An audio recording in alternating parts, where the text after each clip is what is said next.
Hey guys, welcome into the Shadow Box. I am Carlise, your host, your grief and trauma coach, and your shadow work guide. Today with us, I have Laziena Hodge. Yes. Laziena is a survivor of a traumatic childhood. She is a mother. She is living in Florida, and she is also the developer of relationship repair language. And so, Laziena, we're going to get pretty deep off into your story, but before we do, I want you just to give us a little bit more information about you. Well, I think you kind of covered it already. My daughter tells me all the time, like, Mom, you're always telling everybody you're a mom, so it's time for you to tell everybody you. So I am 45 years old, like walks on the beach. I'm just kidding.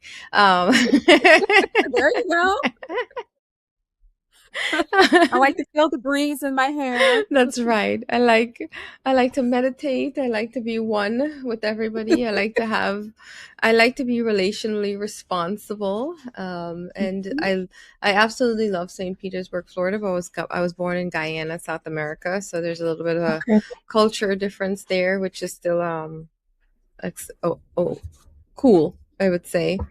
Yeah. Yeah, and I feel like I'm really living in my purpose right now, and I Okay. feel blessed, and I don't even I feel thankful and grateful that I get to, you know, live my childhood dream, and which is like speaking to people, making meaningful connection, and just adding love to the world however I can. Yeah. Yeah. When did you come to the States? I was 13 years old, so it was like in 1995. Okay. Yeah. All right. And would you say that you've adjusted pretty well? Yeah, I mean, I've been here now for over 20 years, but Yeah. when I first came, it was a bit of a culture shock because I came from a small 17 square mile island to New York City. So Okay. it was like, oh, but I think I was just in such survival mode at that time. It was just like, well, I gotta just be, and Yeah. do whatever. So it was Just have scary. to kind of get with the program. Yeah. Yeah. Going to school was scary, but I found that because it was in New York, there's a lot of Guyanese people. So Mhm. I still had people from the country. It was very familiar. Okay. It wasn't like the stores and stuff had the same kinds of food, and there was lots of shops and stuff that Yeah. reminded me of that I was safe. So it felt good. Okay. But I do remember when I was in high school, I used to make sure that I made friends with the people who were new because I was like, oh, they need somebody to like be nice to them. So Yeah. I was like, I didn't Okay. even know I was living in purpose then. Look at me now. But well, our history definitely catapults us to our purpose, and Oh we don't God, even know it, yes. right? Yeah. So, speaking of history, speaking of teenage years and school hmm years, tell us what was going on in your childhood. What was your environment like? Well, growing up, I grew up in Guyana. I was the oldest child, and so my grandparents had a lot of children. And in our culture, when there's a the male bring the female to live at home.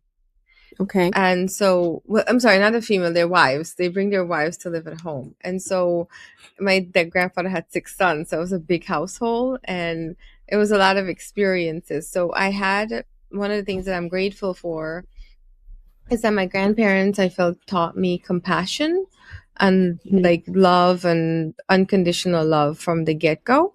So, I Yeah. feel like I learned a lot of that lessons. But then there's like, things in things that don't get talked about or get rushed under the Yeah. rug. So like molestation, sexual abuse, those types of stuff we don't really bring up.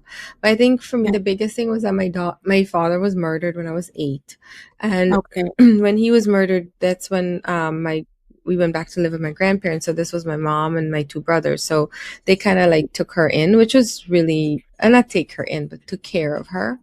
So Yeah. it was very nice to have that kind of support.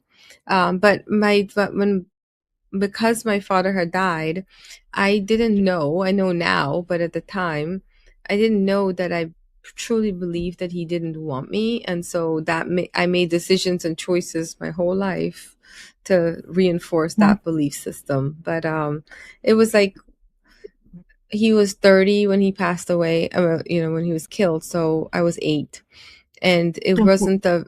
it wasn't like, mom and dad lived in the house. He always traveled.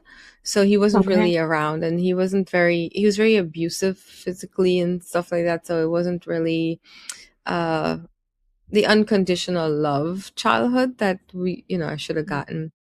And So my mom, he was abusive to my your mom, to your mom. Okay. I lost too, but mostly my mom.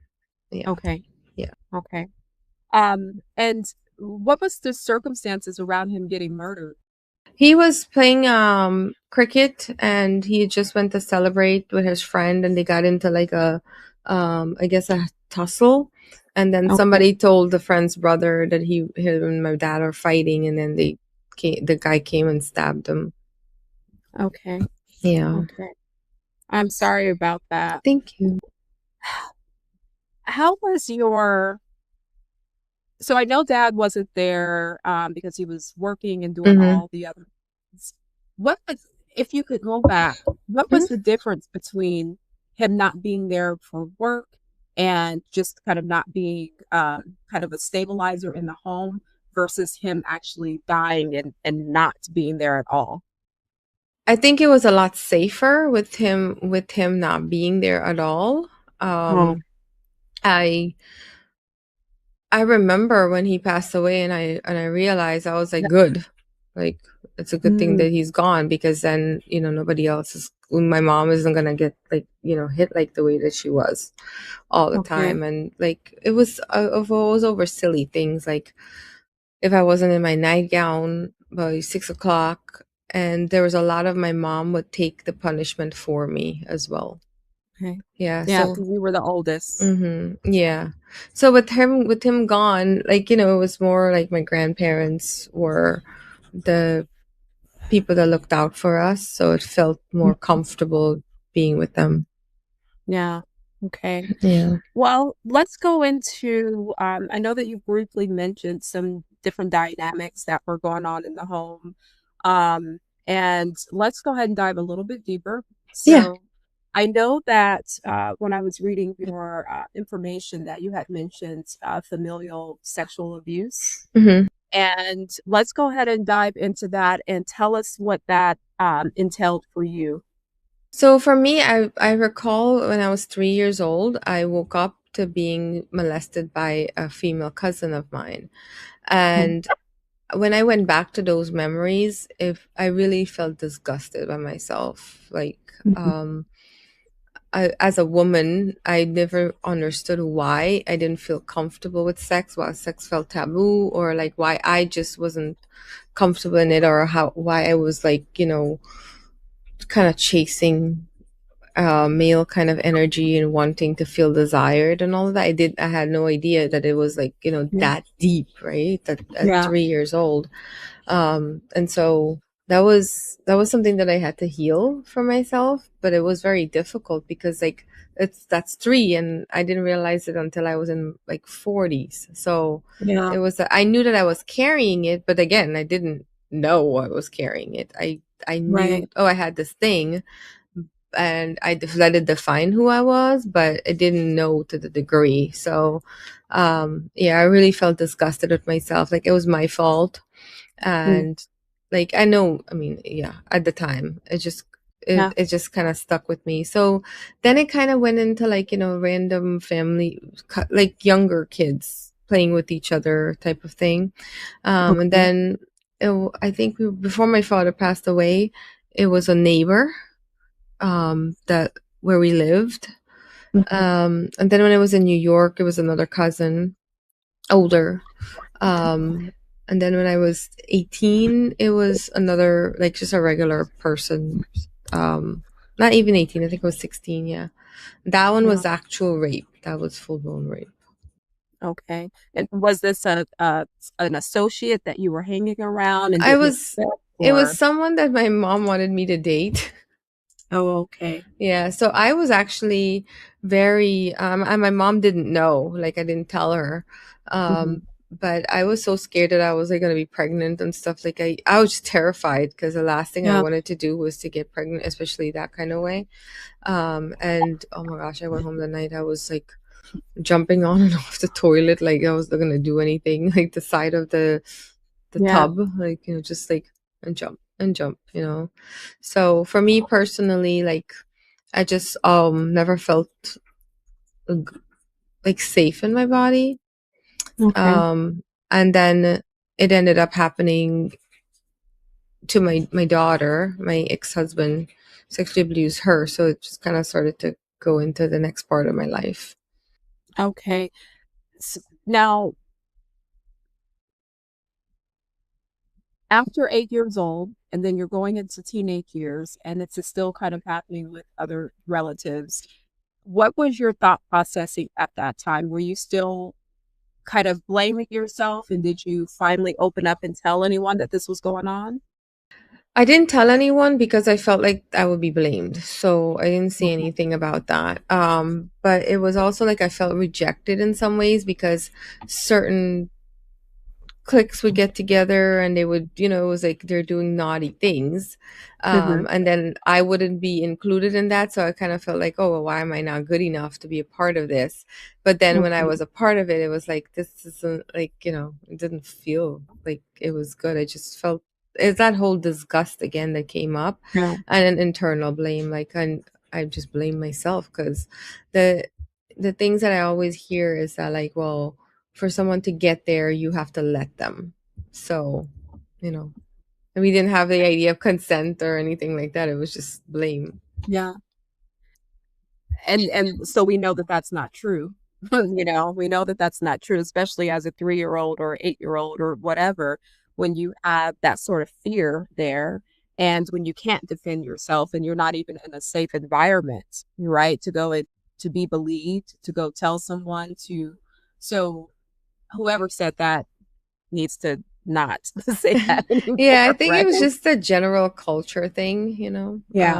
And again, I highly agree. I'm an advocate for that now. We're not going to blame anybody. We're going to believe people because that's their Yeah. experience. Yeah. Yeah. So, how would you say that those experiences started to play out for you in relationships when you actually started to have boyfriends or even friendships? Like, did it mess with your sexuality because you were molested by a female cousin? How did that work out for you? It didn't mess with my sexuality. I felt like I was still like heterosexual in that way. Hmm. It was maybe more hypersexuality, and this feeling of like never being wanted or never being chosen. Mm, okay. That's how it affected, like, relationship wise. So every relationship that I had, it just felt like I would never be good enough, or I just wouldn't be attractive or wanted or desired. And how in your mind did you correlate that to your sexual abuse? And I guess at the time it was all unconscious. I didn't know. Okay. Now, because I do a lot of inner child work, I go Mm, back to the moments and, see what needs healing, what needs witnessing, what needs alchemy. But at the time, I just didn't know. I was just completely like a drone. Like, this is just yeah. how I feel. This is just heaviness. It came out like in my anger. I think that's how it came out. That's how I would always Mhm. sabotage everything. I would get mad at people very fast, very very fast, like zero to hero real quick. So I think it manifested in that way as well. Yeah. Yeah. Yeah. Um, so when you started to get into relationships and you come with this experience, you come with this with the heaviness of the feeling of not enough. And I think that that feeling of not enough is or not being chosen, of course it's from a skewed view of being chosen in the wrong way, Yes. right? So if someone is choosing you semi in the right way or something a little bit different, something is telling you if I'm not getting that sort of attention, then it must not be enough attention or it must not be the right attention, right? So when you started to show up in your relationships and you weren't getting that sort of attention, different attention, how did you start to react to that? Um With my first, so I got married when I was 18, like right off the bat, Okay. 18 days after my marriage, and then I had my daughter a year later. So I was not really like a dater kind of Mm, situation. It okay. was just marriage, straight into marriage. And that marriage was already very abusive.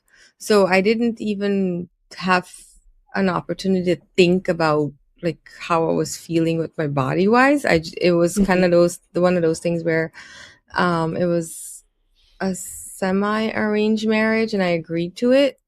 So, Okay. like, there was no autonomy, there was no realization of self or anything like that. I Yeah. was completely unaware. I had no idea. The only thing that I knew was that I would be angry. I would just be Okay. angry all the time. And so it wasn't nothing. Like, I didn't go to therapy or anything like that. It was straight up like, these things happened, come to America, and they continue to happen. And then I get married, and this is just how I'm supposed to be. I'm just supposed to like be the good wife and take care of the house and stuff like that. But there was no awareness of how it was playing out in my life at that time. Okay. Now, when these, oh, no, because mom didn't have any sort of inkling that this was happening to you? Did she ever ask Um, any questions or? she kind of noticed that when I was younger, some cousins would be doing inappropriate things, and she would definitely step in. But at the Okay. same time, there's not a much that she could have done because she was the youngest daughter-in-law in the house, and there was like all this hierarchy in the family. So I Mhm. also know my mom didn't know that she had a voice either. So she also, Okay. so I was repeating her life really. I was just kind Yeah. of doing the same thing that she was doing. So there wasn't really a voice that I felt like she had. Yeah. Yeah. Okay.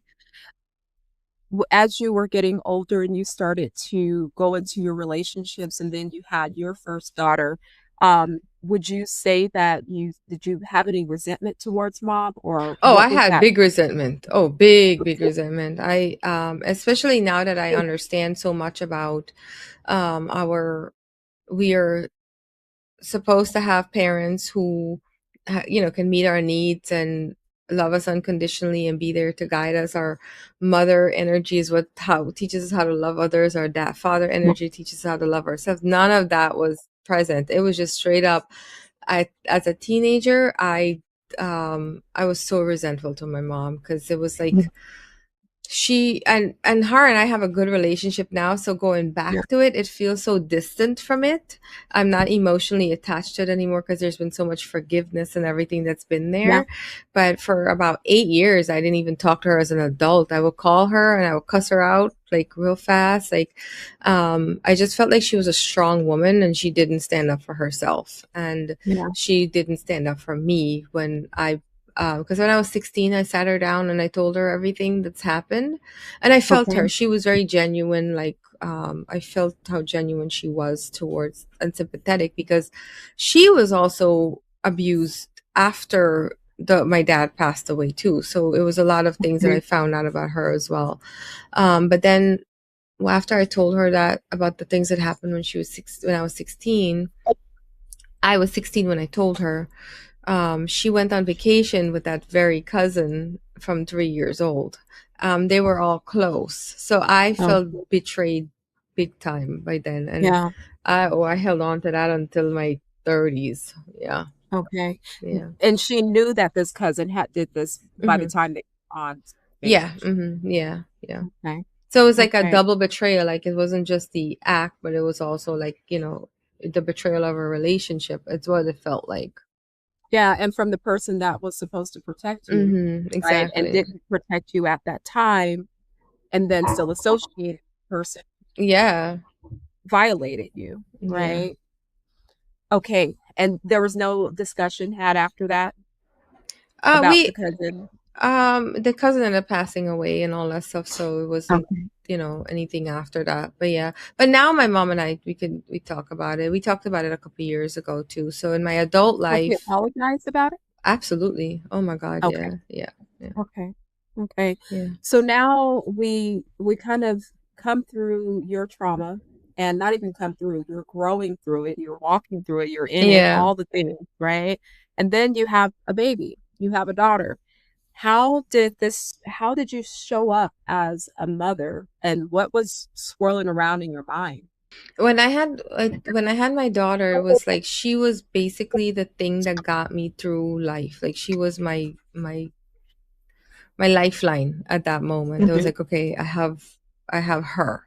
So all my focus became about her. But again, my relationship with my first husband was not very good, and it was very toxic. So I was Okay. more trying to defend her and me and her than most of the time. That's what it felt like. I was just trying to protect us.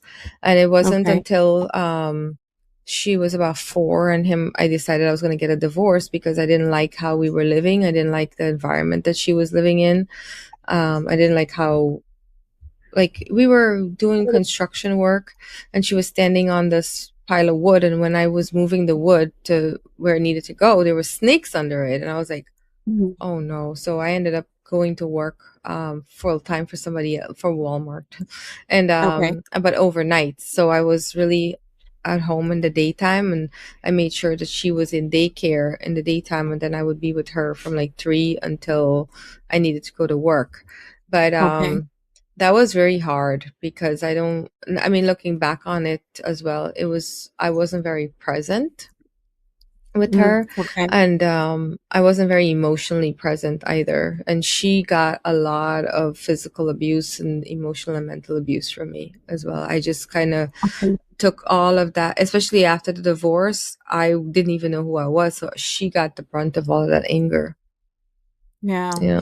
And at that moment, did you start to recognize dad in you, when you were taking out this anger on her? I didn't recognize that in me until maybe 6 years, no, sorry, 3 or 4 years ago when I did an inner child workshop, a very Okay. experiential workshop that really got me to see the role that my childhood played in my life. I had no idea. I had Yeah. no idea.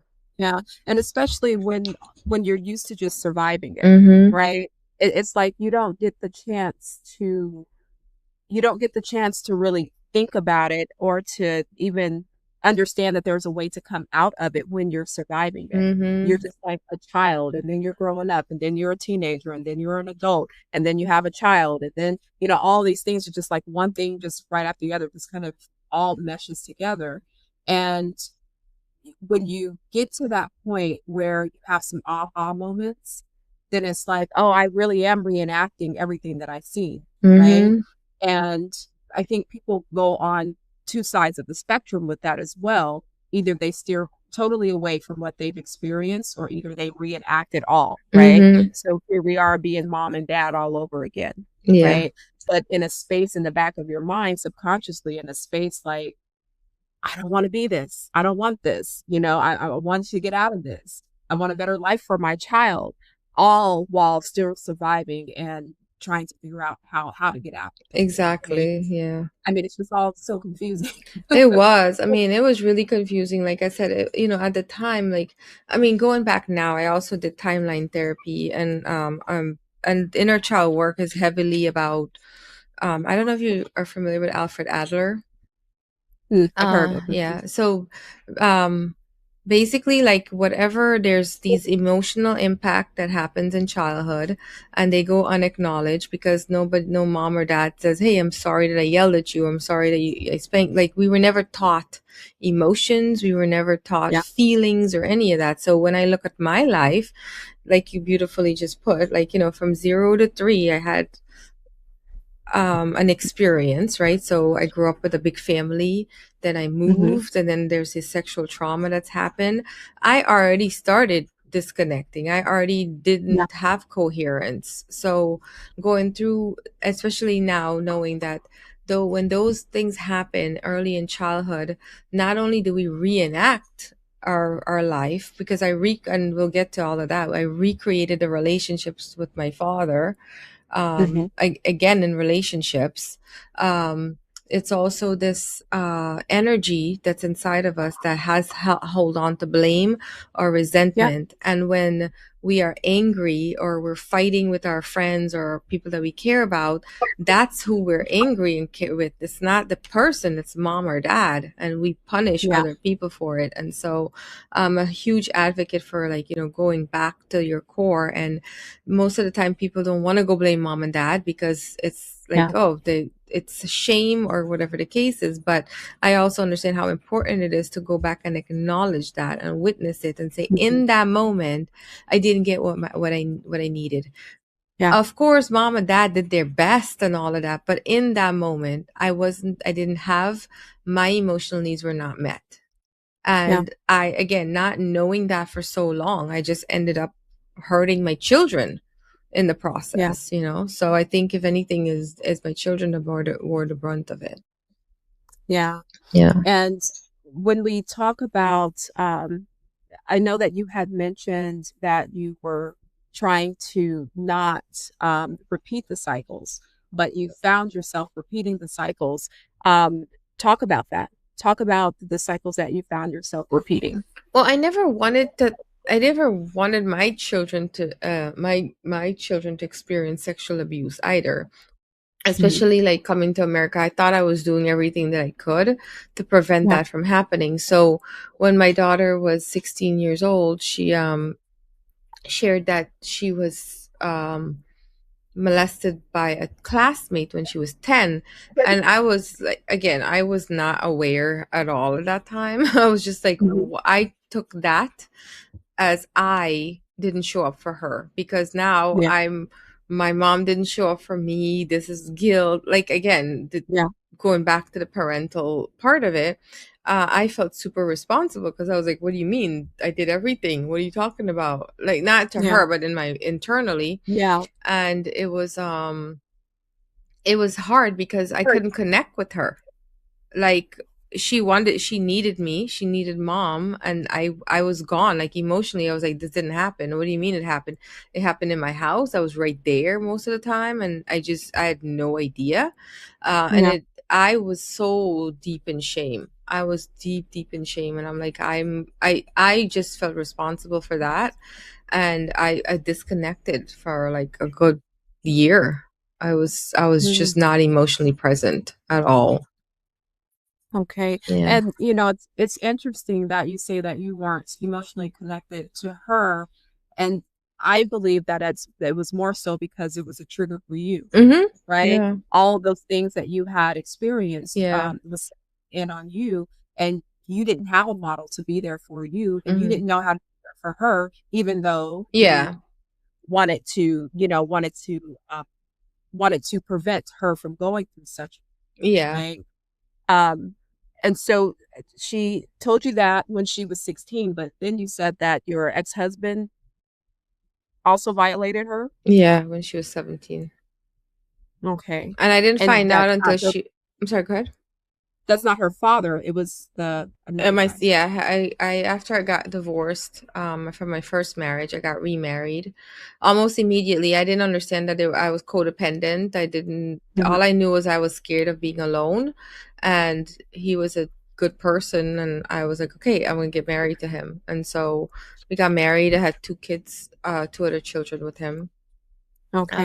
And so in that marriage, I was the abusive one. I Okay. became my dad fully in that marriage. Like, it was very damaging. I was, oh gosh, a shadow of the woman I am today, and no shame, but in accountability wise, I Yeah. again, my daughter is the one who faced. My oldest daughter is the one who got most of that. The younger ones also got my anger, but my ex-husband also got a lot of my. I would hit him. I would talk to him like I didn't. You would not think I even had respect for him. Yeah. Mm. And there's something that they say about people in domestic violence, especially when it starts when they're young. It's like you're first the observer, Mm-hmm. right? Because you're observing this in the home, Yeah. and then you become the victim, and then you become the perpetrator, Yep. right? And it's like a classic domestic violence case there. And when you found out, and like you would think that as reactive as you were, that your ex-husband would know, like, this is not a route I should take. Mm-hmm. So why do you think that he did that? Like, what was he thinking? You mean specifically like the sexual abuse? Yeah. Oh, it was because I cheated on him, and him, like, okay, so that was a part of the relationship where, and I felt I don't want to make I don't think that'll make it. Anyways, I did never felt wanted and desired by him, and that was Okay. stemming from my own insecurity, from my own sexual abuse. So, um, there was this guy at work who kind of like paid extra attention to me or whatever, and I felt like sexy, and I was like, oh, I like this feeling, and I got excited, and I ended up having an affair, and then my ex-husband found out about it, and he that broke him because I was really his first girlfriend, and maybe his second, right? But like Okay. we were very young. He was 22 and I was 24 when we got married. So um we were just like these young kids sort of. Yeah, I was 24, Now, 25. okay. So you must have been married to him for a while. 12 years, yeah. Oh, okay. Yeah. Okay. Because your daughter was 17 when he did that. Yeah. So in order to get back at you, he violated your daughter. Yeah. So after the whole affair thing, he was really trying to make it work, and trying to, like, I mean, I understand how hurt he was. So we were going to therapy, and that's when my therapist introduced me to the victim triangle. Okay. Where are you familiar with that at all? Mm-mm. So the victim triangle is like literally a triangle, right? And so, Mhm. someone is it's this 3 points. So someone's always a victim. One person's a victim, one's a persecutor, and one is the rescuer. So what was Mm. happening was the way my therapist got me to see that was that my ex-husband and my daughter were they were the victim and the rescuer for each other, and I was the Okay. persecutor. So there was a lot of triangulation there.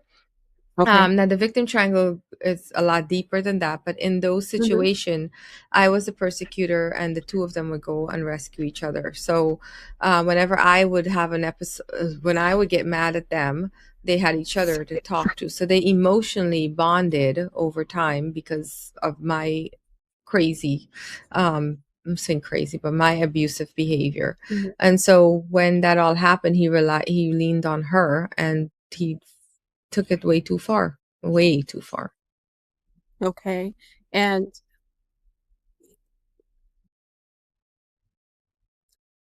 was it consensual, Yeah, even though she was yeah, young? Was yeah, it? yeah. Okay. And I know what you mean by Um. that question. I understand. It's Yeah. not there's like no consent under age, anyways. But I get what you Yeah. mean. Yeah.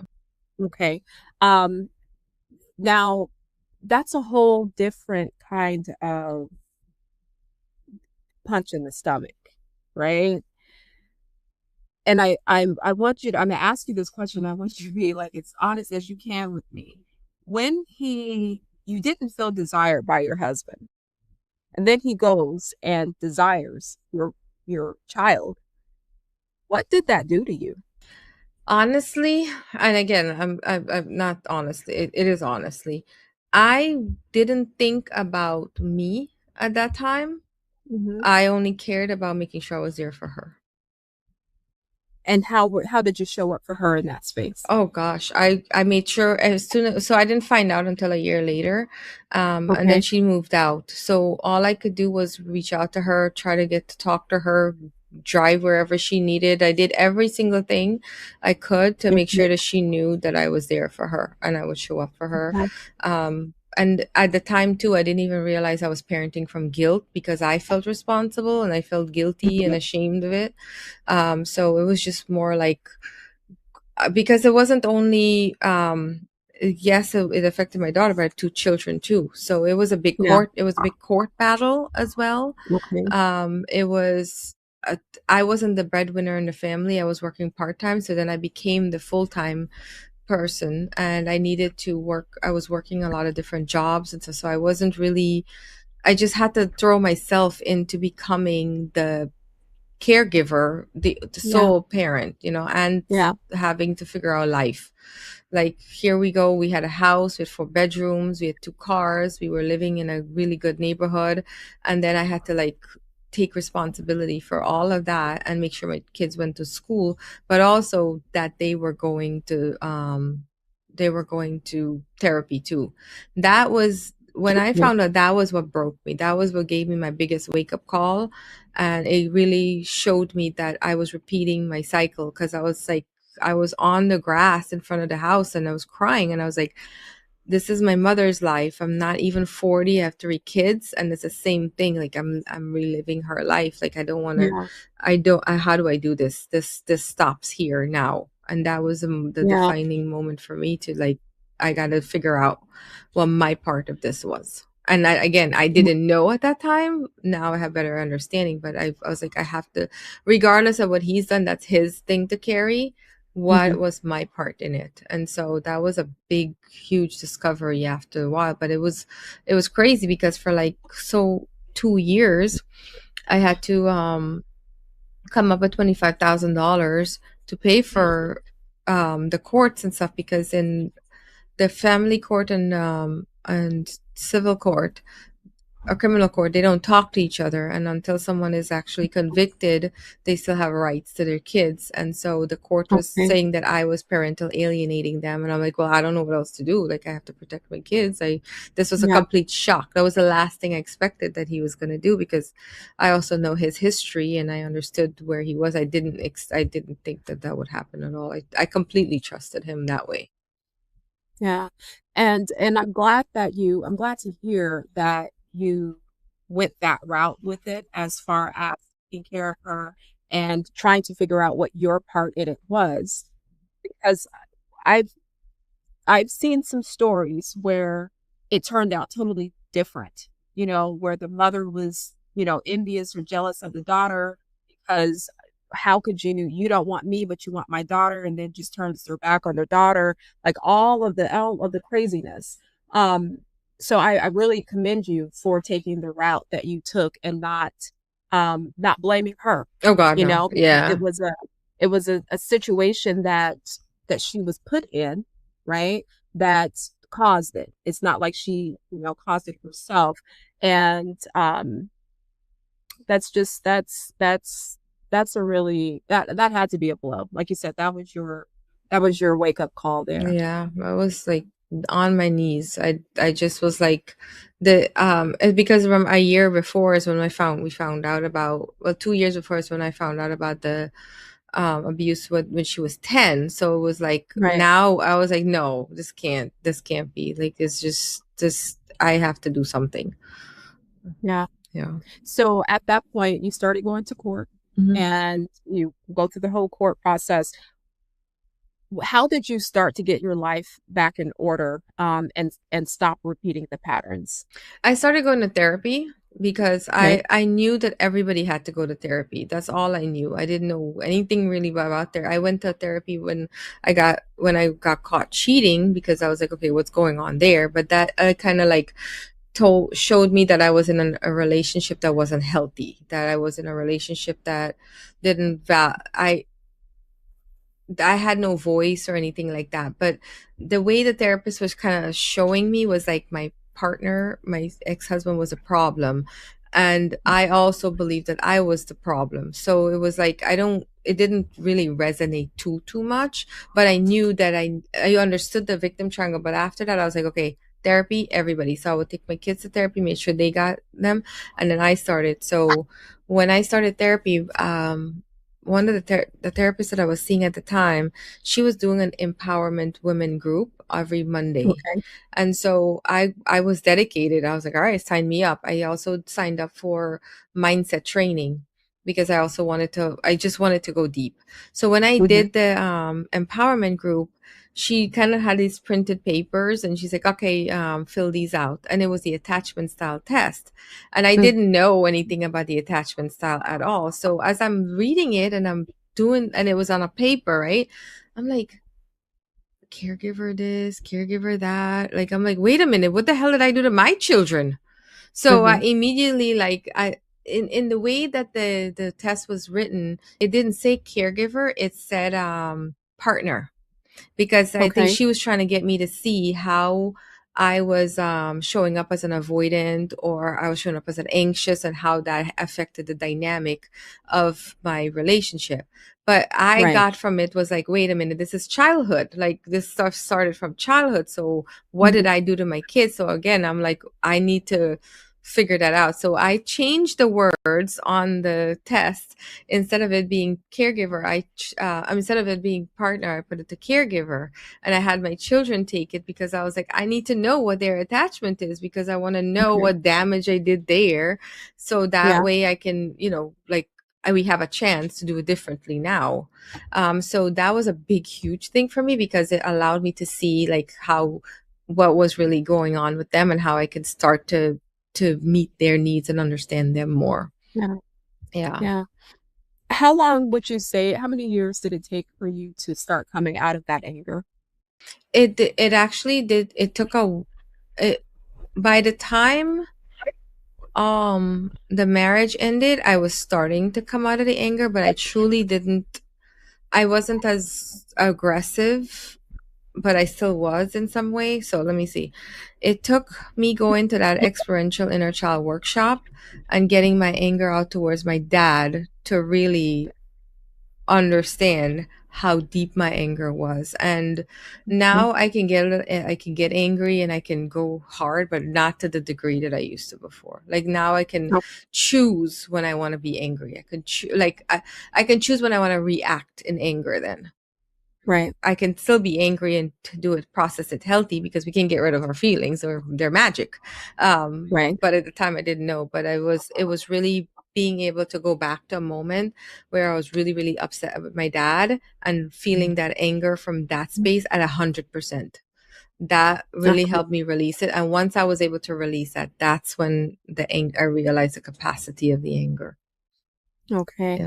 And how would you say that you started to rebuild your trust with your children? Because I know that that had to be a process. Yeah, that was about 5 years. And it took me going to that inner child workshop to see how I was showing up. Because even though because after everything happened and I was doing the court battle, I ended up moving because I couldn't live in the house anymore. It was like, Mhm. it just wasn't the right environment. So I moved to where I live now. And it was,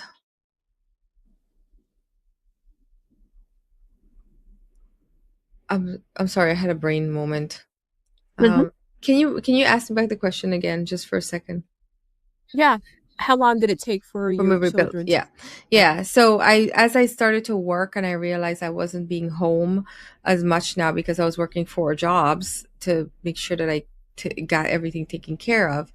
I was slowly like, okay, what is it that I can do as a parent now? What is it I can do? I was still in survival mode, but my daughter Mhm. wasn't really with me anymore. And I felt like I lost a relationship. So I would put a lot of effort into communicating with her and showing Mhm. her the best support that I could. And it took a lot of patience. And it took about 5 years for her and I to really heal our Okay. relationship. But we also started during that time a podcast called Breaking the Cycle, because Mm. it was like a way for us to heal, but also share with other people, because I saw Yeah. that there wasn't a lot of women who were talking about this. I wanted to see people who were on the other side, and I couldn't really find anyone. I found a lot of people who were scared and they were ashamed, and so they Yeah. were hiding. So I was like, okay, we can share our story, and it'll give other people support, and then we can also feel supported.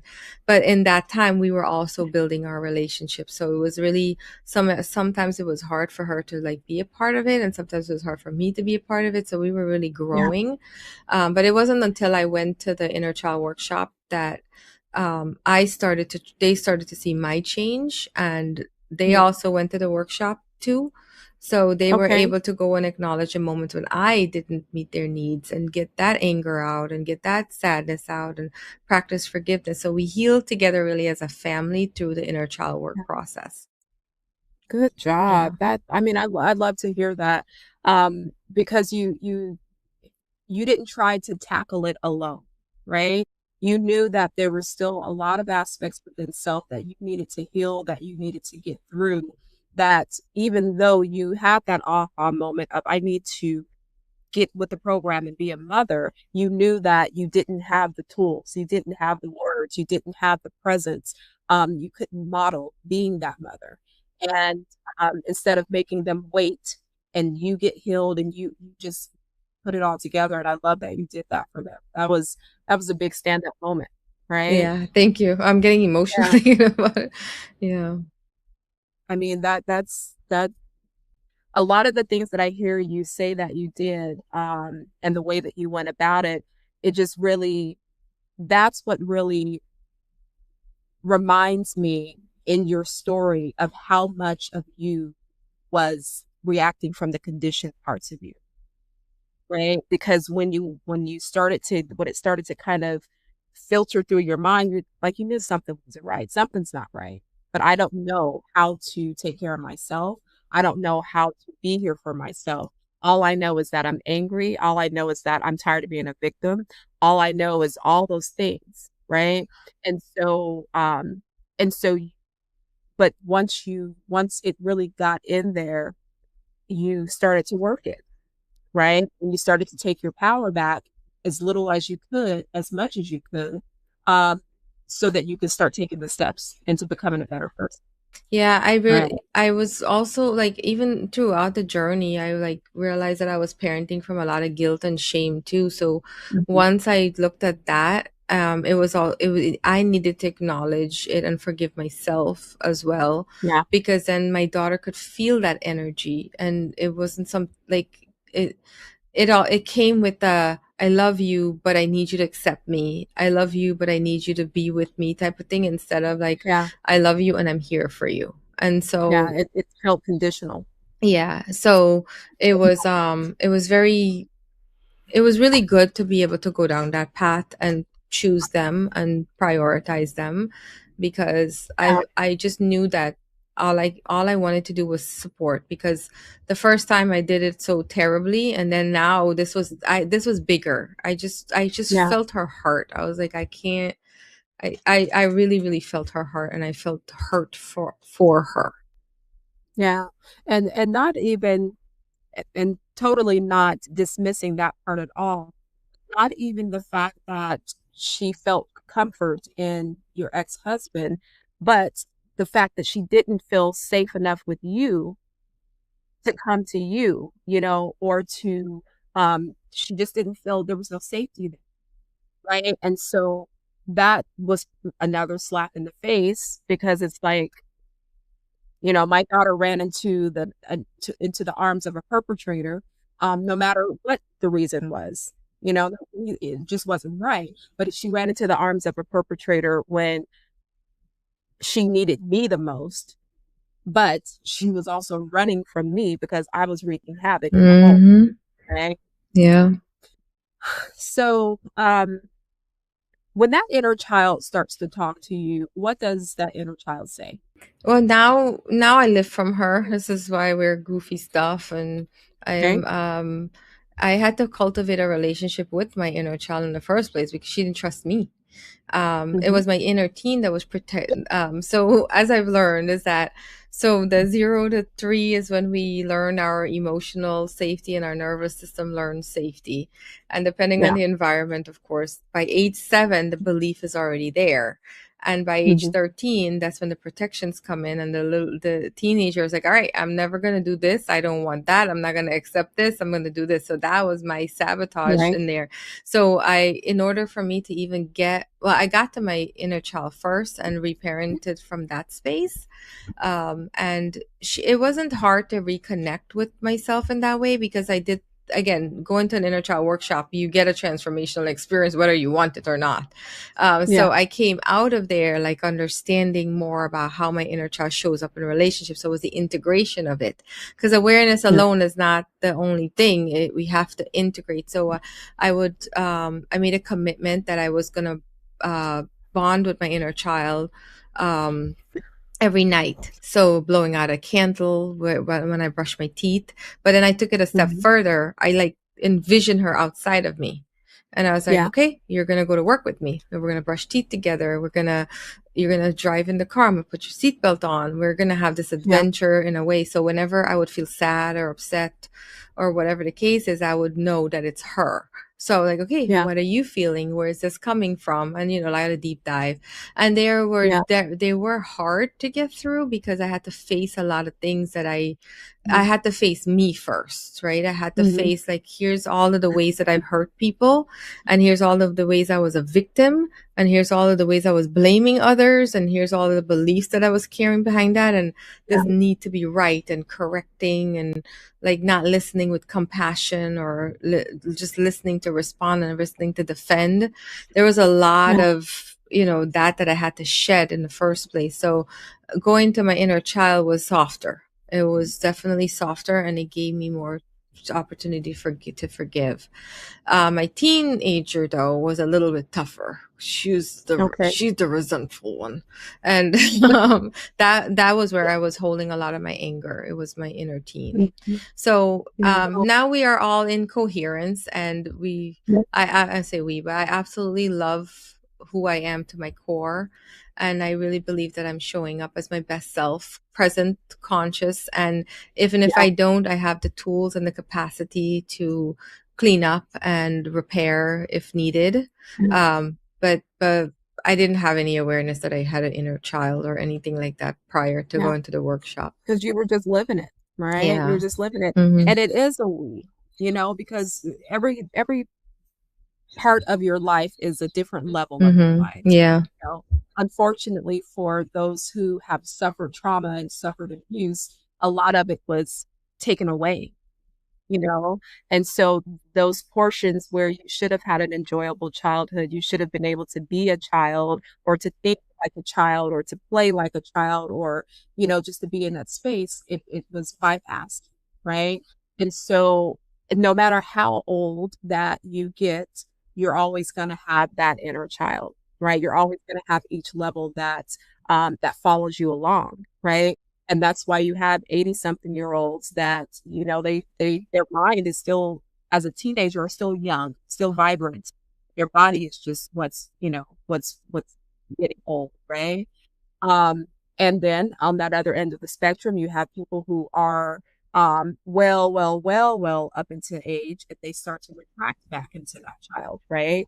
Because it's like a never ending story. Yeah. I be truly, So, oh, sorry. I no, apologize. no, I go ahead. interrupted. I truly believe that our inner child is our spirit. That's a connection to our Mhm. spirit. So I hear you.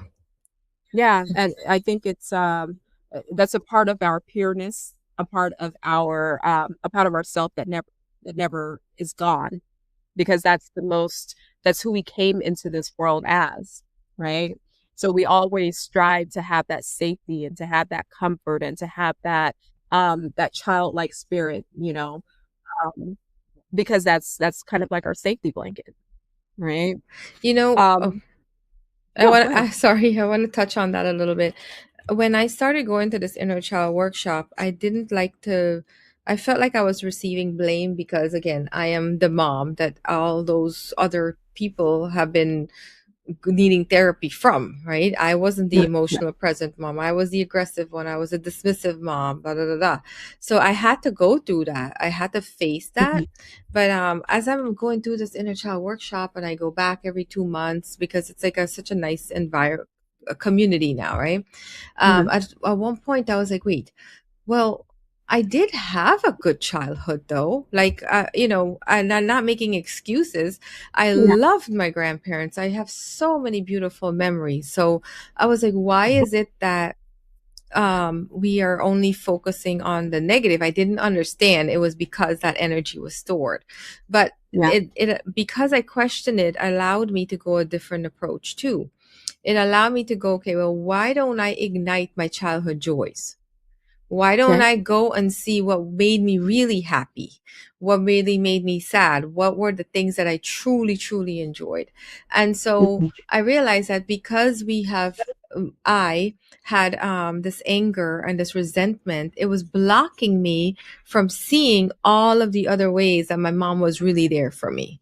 all of the Yeah. ways that I felt comfortable. And there was a relationship after my marriage that I was in, and I was seeing a therapist, and the therapist was like, "Well, Laziena, why aren't you asking for your needs to be met?" And I was like, Hmm. "Well, what are my needs?" And he was like, "Well," I don't think he even like had an idea, right? So he was like, "Well, you can Yeah. start with your love languages." So me, of course, I was like, "Okay, I'm going to start with my love language." So I retook the test, and I even had my daughter take the test too, so we could do it together. Hmm. And I started to like correlate. Okay, I physical touch is one of my top love languages. So I like to feel physical touch. But what does that really mean? And what it Hmm. really meant was in my childhood, I had a lot of people who would love and cuddle me, especially like one Hmm. of my cousins. She's one of my best cousins. She basically calls me her baby because when I Yeah. was born, she was like always holding me, cuddling me, and her and my mom were the same age. So Okay. so they were like besties in a way. So it was like Yeah. a little companion. And my grandparents, especially my grandfather, whenever he was an imam, a Muslim priest, so it was like whenever I got sick or anything, he always would do this thing with my hair where he would say a prayer and he would like blow my, like a little like Yeah. ritual. And my like I had real like love of food, garden, everything. Like I had a sense of community and all of that. So I was like, Yeah. oh, so I like physical touch because I like to feel comforted. And I was like, Yeah. well, how do I give that to myself and not make somebody else responsible for that? So I started experimenting with things that gave me comfort, like warm baths, Yeah. heated blanket, those things. But then also my other love language was, and we're not going to go through all of them. I just want to touch these Yeah. two. Yeah. Um, it was, quality time. So again, what does quality time mean? And for me, it was because I grew up with such a large family. I like to feel belonged. I like to feel as Hmm. part of a community. I like to have connection. So those are the very thing that I love to do. It was just blocked Yeah. by this other other stuff. So being able to go and see like, okay, these are my needs. I can meet them. I can have Yeah. them. I can cultivate them. I can cultivate a richer relationship. But I need to understand that first. So being able to do that with my kids allows me Hmm. to also see their emotional needs. So now I'm able to parent them for what they need, not from what I needed. Right. And that and Yeah. that changes a lot. Yeah. How did you convey that or express that in a romantic relationship? Were you able to? Unfortunately, I tried my best. Okay. I think the damage was already done because as I got into that relationship, I was present and Okay. I was learning. I was like, oh, here's my attachment style. So we would sit down together and we would go through the very, like, how when you feel blamed, why as an anxious, why do you feel blamed? So we can know and give each other the reassurance. And I Yeah. felt like I was learning about him, but I don't, I don't feel, and I'm not trying to. I'm very, very careful because I don't want to blame, because ultimately it's my decisions, right? But at the same time, my Hmm. needs weren't being met, and every time I was asked, I would ask for my needs to be met. I would be told, well, I'm responsible for my needs, and so it just ended up becoming something that never got safety. We never were able to get safety, and it just didn't work out. He ended up. Yeah. And that's interesting. And I hope that as you've been doing your work and you have your tools, that you still know that expressing your needs or conveying your needs is just as important still, Absolutely. right? Absolutely. Because Yeah. all of your life you've been shown and told that your needs are your responsibility. I'm not going to protect you. I can't protect you. All the things that made you have to really survive on your own. And then the last relationship you were in was saying those particular things as Yeah. well. And So, mhm. yeah, go ahead. Oh no, I want you to finish what you were saying. Yeah, well, I'm just saying that I just hope that that you don't let that deter you from knowing that that is your right, Yeah, right? and that is the reason why the relationship repair language came about, is to Yeah, learn what our emotional needs are, how to meet it within ourselves, and how to ask for support instead of yeah, demanding it. Because essentially, what I understood is that I have emotional needs. I don't know what they are, but you're responsible for meeting them. And if you don't meet them, then I'm going to punish you for it. So, Right. but in reality is I am responsible for my needs, but in a relationship, I have relational responsibility. I have a relational Yeah. commitment. I have a relational, not even an obligation, a desire. It's reciprocity. Yes. Yeah. Yeah. It's like, it's the same thing Yeah. with my kids. Like I make these relational promises, and if I don't Hmm. show up for them, their experience is valid. Yeah. Their needs aren't being met, and they are, as kids, they don't necessarily have to ask for their needs to be met, because it's my responsibility as a mother to meet that. Yeah. If I wish I And to understood. show them Yeah. and to show them and to let them know that it's okay Mm-hmm. to let you know what What needs need to be met. exactly? Because sometimes as parents you don't know. Mm-hmm. You know, Mm-hmm. you're thinking they want water and they're actually saying, no, I need a Band-Aid. Exactly. You know, it's like you have to tell me what you need, Yes, right? exactly. So in a So romantic relationship, it's more important, because you're, mhm. to me, it's now another person's inner child who also Yeah. have had experiences and beliefs that were created, and that's how it's showing up in behaviors, and it's the need Yeah. is underneath that emotion. So when my emotions arise, it's two inner child really having the conflict, and the adults don't are making decisions Yeah. on whether they're gonna move forward with love or pull away from love. And so, Yeah. it's just kind of, I feel like everything led me up to understanding that even more. Definitely, and that's what I tell a lot of my clients too, the couples that I work with. Like you're 2 children here in this relationship trying to figure this out, and then it's you guys just came together and as children, and now you're adults and life is really happening, right? You don't even know what to do because your kids are messing around in here. So you brought up emotion, and I want you to talk to me about emotional patterns. Oh, sure. Well, Yeah, yeah. I will speak for myself, right? I just always would be angry. And Okay. I didn't know, like, even there was a time when I would even ask my daughter or my ex-husband to, like, when you guys are seeing me angry, can you call me out on it and tell me? Because I would react, and then a day or two later, I'm like, man, I don't like how I behaved there, or that I could have done it differently. Then I would do it again. And then I was like, man, Yeah, I'm doing this thing again. And then so that's me showing up inconsistently, or consistently inconsistent, right? mhm, So mhm, and then if I was sad, I was just kind of like depressed, and that there's no way to connect with me, because I'm avoidant. I pull away, so it looks like I right. don't want love. So when I looked at emotions and I started to understand emotions, it was like, okay, well, when I was younger, I was never taught how to feel my feelings. I didn't know that the behaviors and emotions were not the same thing. I was making them the same thing. So what did anger even mean? If I was angry, I was Right. ungrateful. If I was sad, I had no reason to be sad. So there was no awareness about emotions. It was just one Yeah, thing.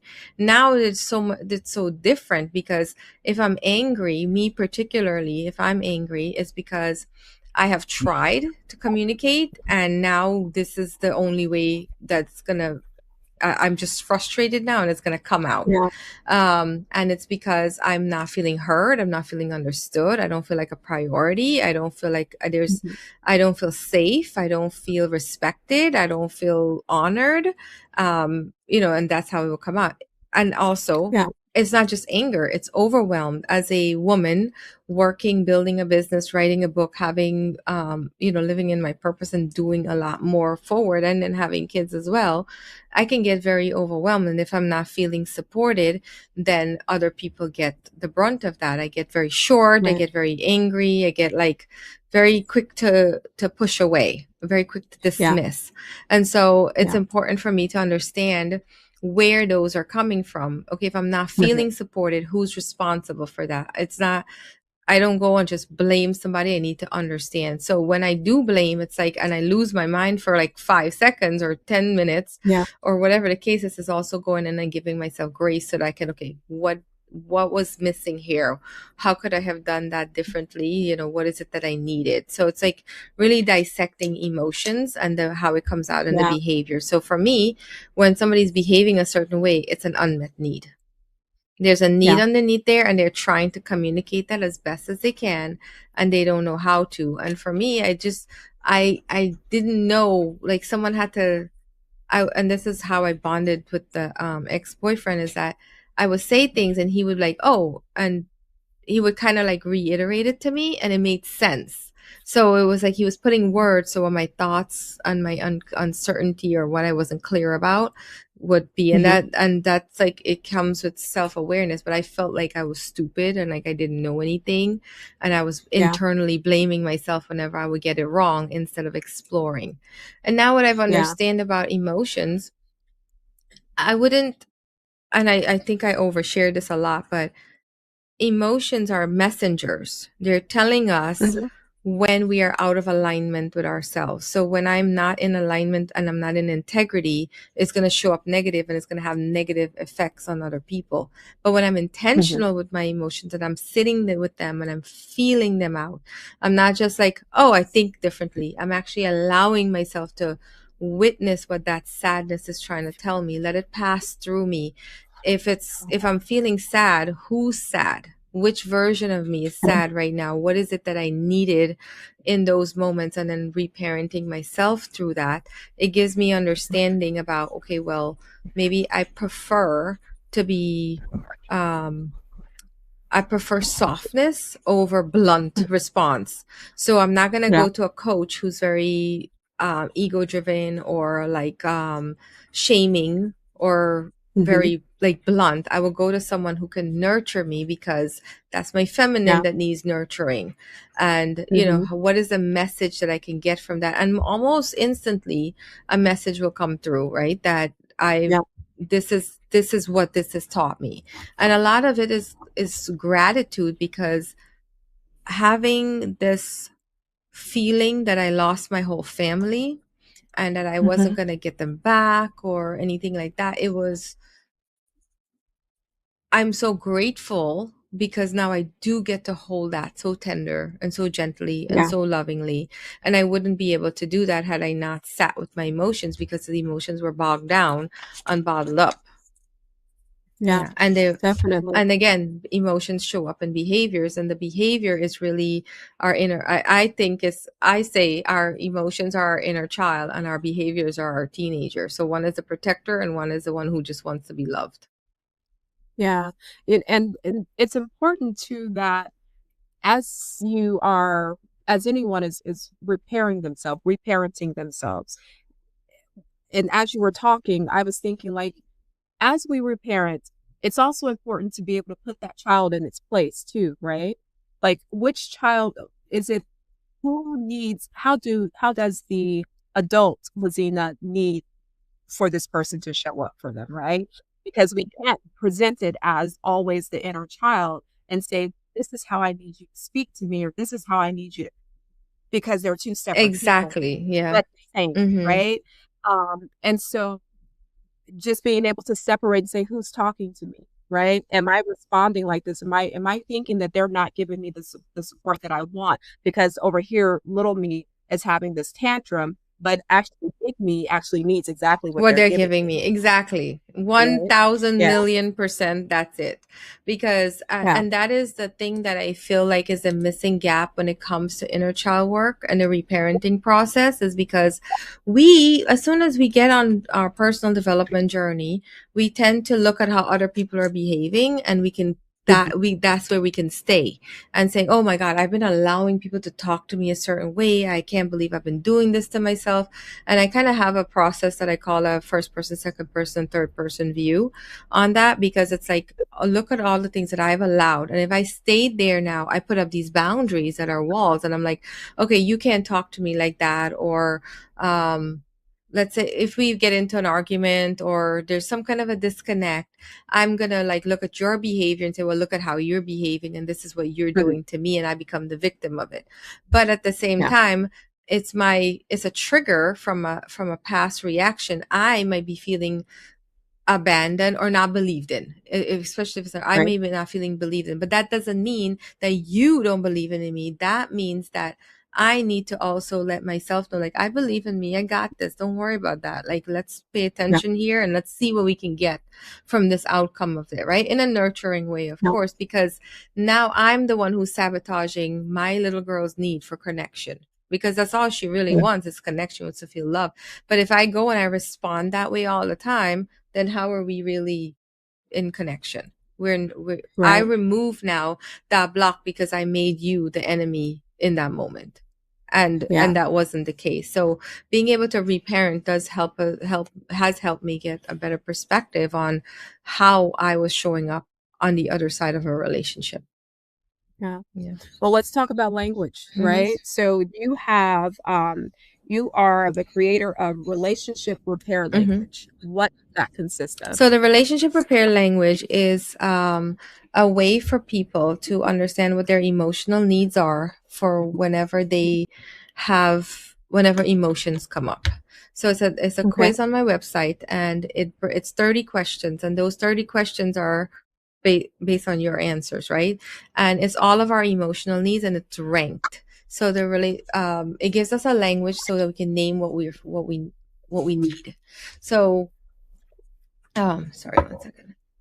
So the concept for me is that it prevents the next argument.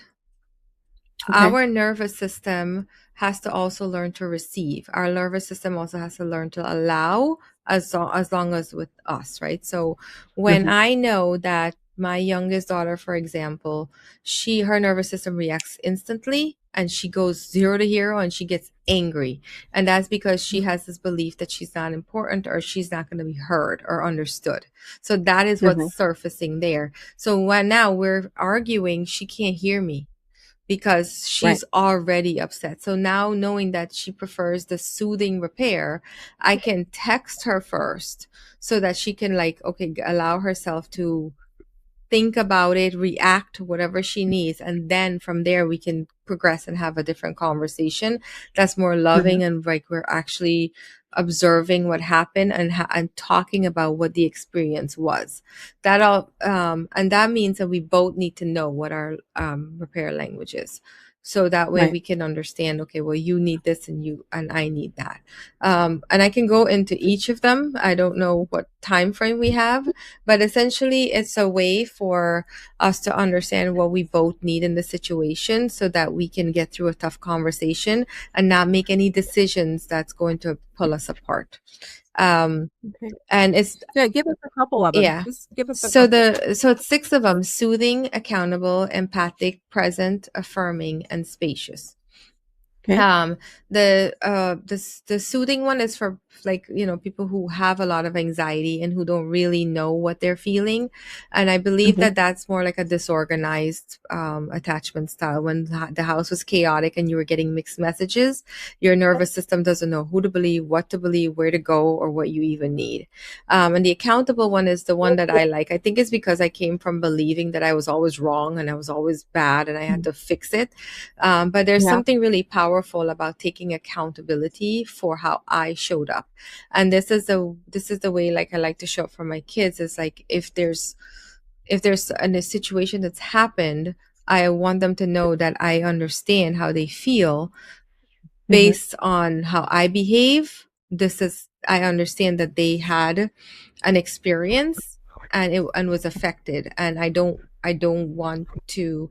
It's not saying that I want to do it differently, but I also want them to know that I'm truly regretful and I want to find a way to make this something that we work through.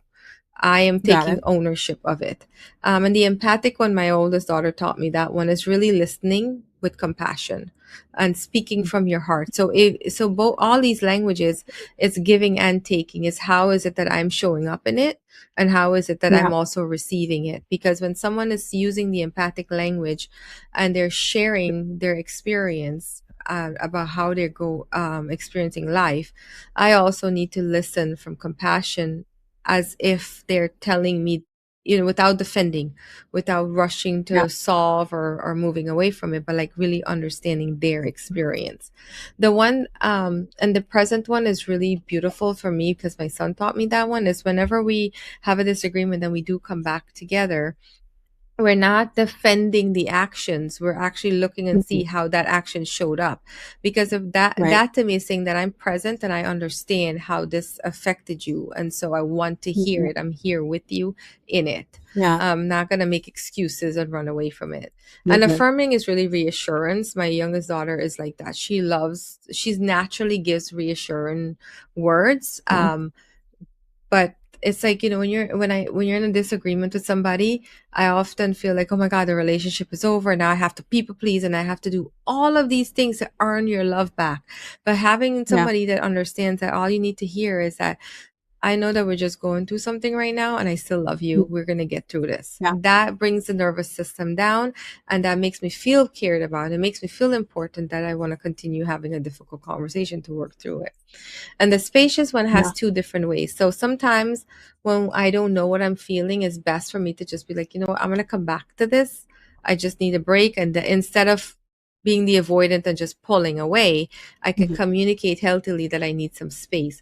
But the other one is that we know how important it is for us to express whatever it is that we're feeling, Yeah. because if we're not able to express it, then we can't get underneath it.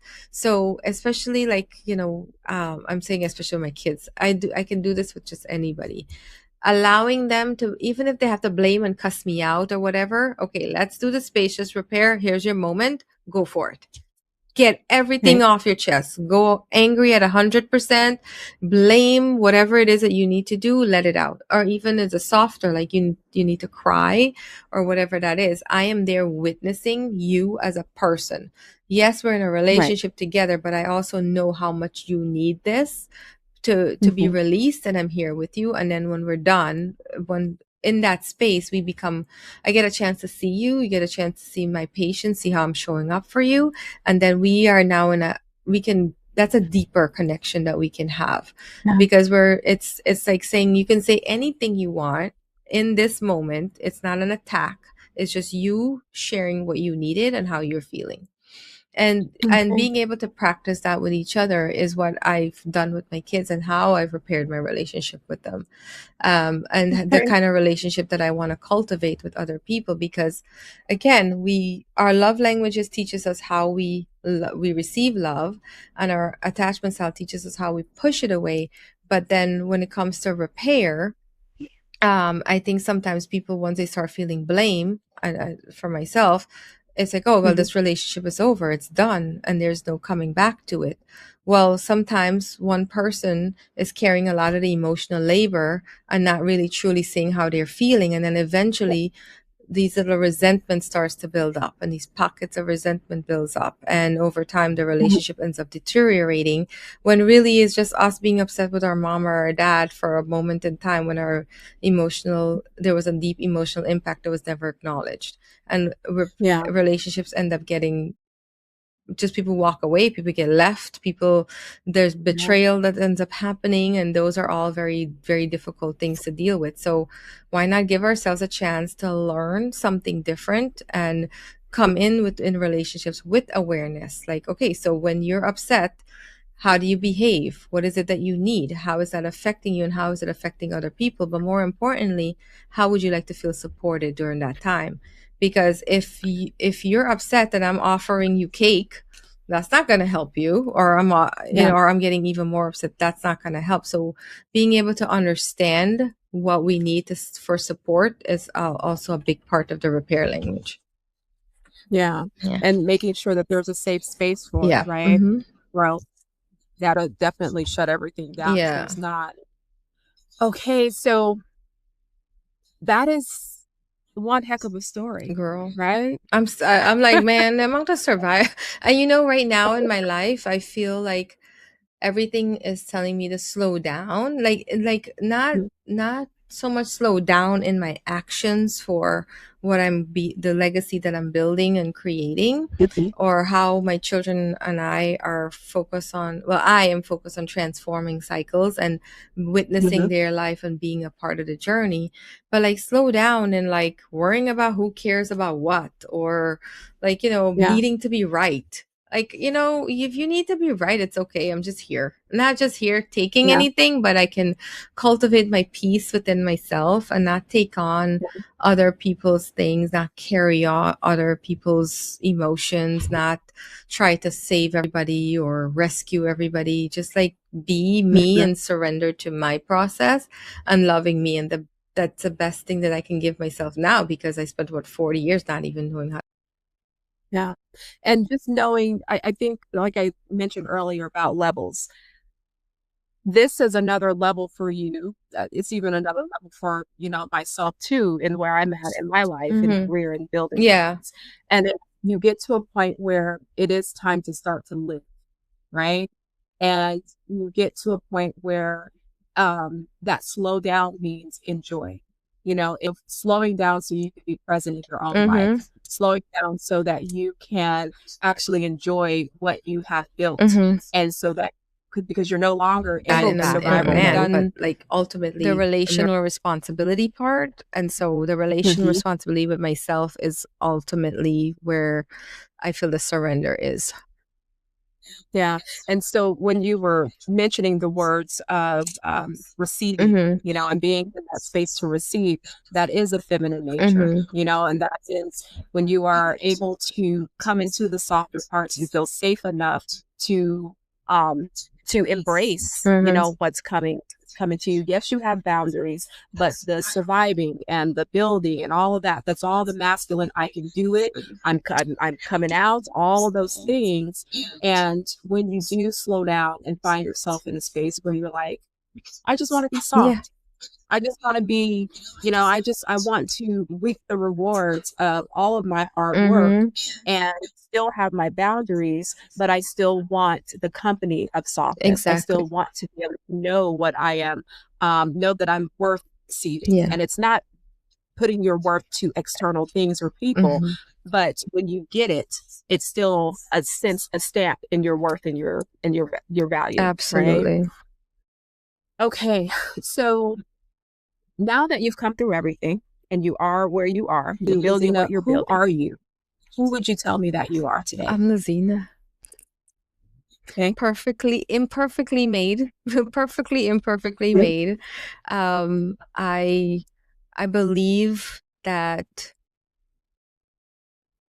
we all deserve grace and compassion, and I want to be able to externally give what I've received internally, and Mhm. flow in that space. I want people to know that they're seen and they're heard and they're loved, and no matter what they're going through, I want to occupy spaces that not I want that I just being me in the spaces that I'm Mhm. in. And I feel like that is what my calling is. This is why the life that I've lived has come to here, to show, not to even show, like I've had these amazing visions of me being in energy form and transforming Mhm. cycles, not just my own but in other people, and it's all just it's so rooted in me going back to my core and really learning, and not just learning but practicing, integrating all of the tools that I have, and it ultimately led me to my meanness. And I don't even know how else to explain that, because it's a feeling, Yeah. it's a wholeness that is just there. Yeah. Yeah. Yeah. Um, Coming here in the near future, Mm-hmm. what can we expect to see from you um, coming down the pipeline? You're gonna expect to see some a parenting cohort. I just finished up a 7 weeks cohort. My intention with that is to create a space where parents can have language, so that they can create safety in their family. And instead of passing on generational trauma, we're going to pass on generational blessings. And it starts Okay. now, and we can do that without the shame. Even if the Mhm. shame comes up, what I like to call it is a table. We're going to sit at the table and we're going to look at the ways that we behave when we're angry, sad, frustrated, and overwhelmed and resentful. What is it that we need? What is it that we are projecting out there? But more importantly, giving us a language so that we can teach our children how to meet their emotional needs, how to ask for it, give them the tools now that we never got, and we can have a chance of building these really beautiful, deep, and rich, meaningful relationship and connection. And that's one of my that is my baby. That is gonna yes. This is something that I want to do as a retreat as well, a 3-day retreat. It doesn't only have to be parents, it can be couples, it can be friends, people who just generally want to understand what their emotional needs are. And at the end of that workshop or retreat, they are going to walk away with actual tools, practical tools, repair in the moment, repair solutions and strategies, so that when they are in their relationships and the relationships going forward, they are understanding what their needs are. They know how to feel supported, and they know how to support someone else in it. And I've also translated this into logic language, so that way teams, if someone's building a team, it has to start with a foundation of safety. And so we can also cultivate that in the workspace and give ourselves a chance to really show up for each other and support and thrive and co-create. Awesome. So that's some of the things that I'm doing. Those are big things. Yes. Legacy work. Yes. Yeah. Okay, and everything that Laziena mentioned will be in her bio under the podcast. So you'll be able to find her website, any of her contact information or programs that she has available, you'll be able to find again under the podcast. So Laziena, I want to thank you for coming into the Shadow Box and sharing your story with us.